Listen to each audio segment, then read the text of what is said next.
Marami mong salamat. Ah, pipirmahan ko po kagad yung mga documents para po ma-process ko na. O sige ho. Salamat po. Sige po, bye-bye. Carlos, Ang ganda ng mood natin ngayon, ah. alam mo kung bakit?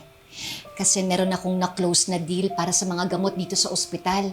Mas makakamura tayo. Ah. Akala ko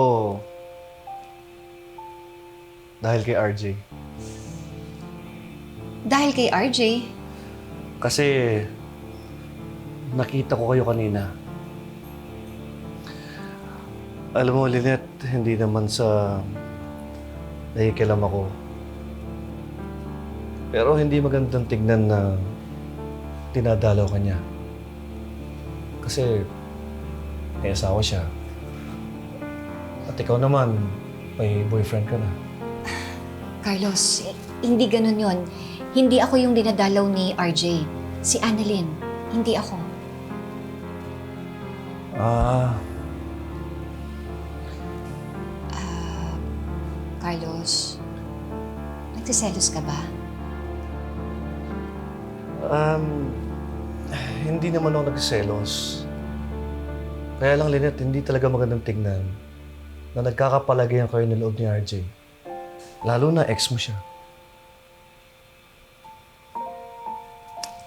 Ito na nga ba yung sinasabi ko eh. Diba tinanong kita kung sigurado ka ba na okay lang sa'yo na maging magkaibigan kaming dalawa ni RJ? Carlos, okay lang. Hindi mo kailangan itago. Siguro nga mas makakabuti para sa ating lahat na hindi na lang kami maging magkaibigan dalawa ni RJ. Lynette, hindi naman sa ganun. Carlos, sinabi ko rin sa'yo na ayokong masaktan kita.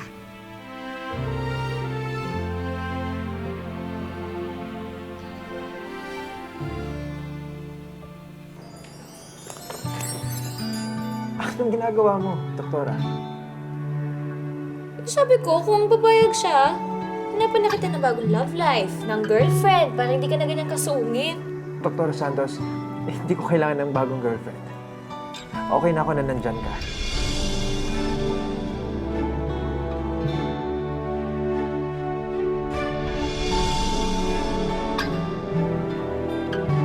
I mean, okay na ako na nandyan ka as a friend. Kulit-kulit mo kasi. Ayoko nang dagdagan pa yun. Kulit-kulit mo. Tingnan mo, Ate Emily. Naririnig mo ba siya, ha? Huwag ka maniwala dyan. Makulit daw ako eh. Sadyang masungit lang talaga yan. Ano ba, noon na kami nagkakilala, sabi niya, turuan niya pa daw ako. Pero natutunan ko lang paano maging masungit. Tingnan mo nga, oh, hindi mo ako na mag-smile. Sweet ba siya sa'yo? O masungit din siya? Okay lang sa'yo yun, masungit siya. Oh, tingnan mo yung mukha niya, oh. Sungit-sungit, oh. Smile. Mag-smile ka kaya to. Mas bagay sa'yo. Smile na yan. Oo, bagay sa'yo yan. Di ba, Ate Emily, oh?